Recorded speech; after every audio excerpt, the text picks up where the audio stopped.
തിരുമേനി, ഇന്നലത്തെ കഥകൾ ഗംഭീരായി. 2-ാം ദിവസമായിരുന്നു കഥ. ഗോപിയാശ കലക്കി. അല്ല, തിരുമേനി ഇന്നലെ കണ്ടില്ല. അതിനിന്നലെ ഇവിടെ കമ്മിറ്റി അല്ലായിരുന്നോ? ഹേ, ഉത്സവത്തിന് ആനയുടെ എണ്ണം കൂട്ടണമെന്നാ തീരുമാനം. കൂട്ടിക്കോട്ടെ, മനുഷ്യരുടെ എണ്ണം കുറയുമല്ലോ.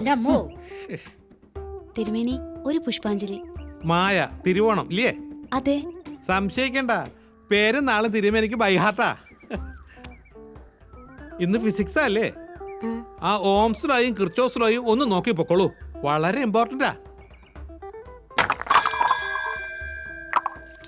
മുട്ട് വളരെ ശുഭായിരിക്കണു. മോള് ഭർത്താവിൻ്റെ കൂടെ സുഖമായി ജീവിച്ചോളൂ. ആ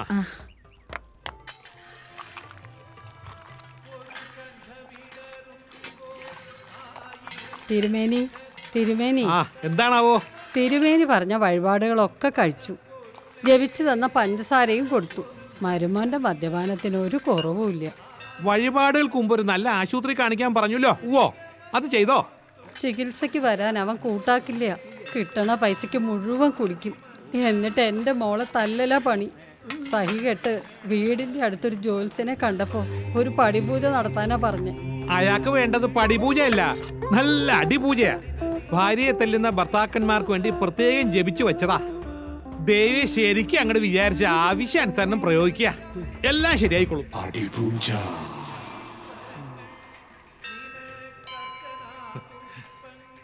ദേവി സുഭദ്രേ, അളിയൻ ആ തുക തരപ്പെടുത്തിണ്ടാവോ? കിട്ടിയില്ലെങ്കിൽ ഞാൻ ആകെ പെട്ടുട്ടോ. നിങ്ങളോട് ഞാൻ പലതവണ പറഞ്ഞില്ലേ, ഈ ചിട്ടി കമ്പനിയിലെ പണിയൊന്നും നിർത്തി ഏട്ടന്റെ കൂടെ അമ്പലത്തിൽ കൂടാൻ. നല്ല വരുമാനണ്ടേ. പോരാത്തതിന് തിരുമേനിയോട് എന്താ ബഹുമാനം നാട്ടുകാർക്ക്. എന്നാലും ശാന്തി അത് വേണ്ട. രാവിലെ കാപ്പിക്ക് എന്താണാവോ? പറഞ്ഞിട്ട് കാര്യമില്ലേ, എത്ര ശാന്തിക്കാരെന്നെ കാണാൻ വന്നതാ. ഒന്ന് തലകുനിച്ചെങ്കി സുഖമായി കഴിയായിരുന്നു.